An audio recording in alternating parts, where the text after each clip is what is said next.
இருக்கிறார். ஹல்லேலூயா. நம்முடைய எல்லா சூழ்நிலை நாம் நன்றாய் இருக்கும் போது நம்முடைய உறவுகள் நம்மை தேடி வருவார்கள். நாம் நல்லா இருக்கும் போது எல்லாரும் நம்மை தேடி வருவார்கள். நம்ம வீட்டுல வந்து தங்கி இருப்பார்கள், நல்ல உணவு அருந்துவார்கள், எல்லாவற்றையும் சாப்பிட்டு நல்ல சந்தோஷமா இருப்பார்கள். இந்த சூழ்நிலை எப்பம் என்று சொன்னால் நீங்கள் நன்றாய் செழித்திருக்கும் பொழுது. ஆனால் உங்களுடைய வாழ்க்கையில வறுமைகளும் கஷ்டங்களும் கடன்களும் நெருக்கும் பொழுது உங்களை திரும்பி பார்ப்பதற்கு ஒரு நாதி கூட வராது. ஹல்லேலூயா. சொந்தக்காரன் வந்தா கூட தலையில துண்டு போட்டு அந்த பக்கமா திரும்பிட்டு போவான். நீங்களா கூப்பிட்டா கூட எனக்கு வேலை இருக்கிற வரேன்னு சொல்லிட்டு போயிருவான். அதே ஆள் தான் நம்ம வீட்டுல இருந்து 10 நாள் 20 நாள் இருந்து சாப்பிட்டு காசு வாங்கிட்டு போனாரு. ஹல்லேலூயா. ஆனால் ஆண்டவர் நமக்கு எல்லா நேரங்களிலும் அவர் அடைக்கலமாய் இருக்கிறார்.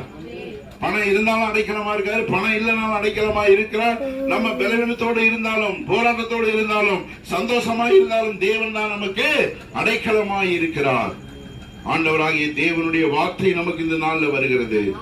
ஜனங்களே, ஆண்டவராகிய இயேசு கிறிஸ்து சொன்னார், வருத்தப்பட்டு பாரம் சுமக்கிறவர்களே நீங்கள் எல்லாரும் என்னிடத்தில் வாருங்கள்.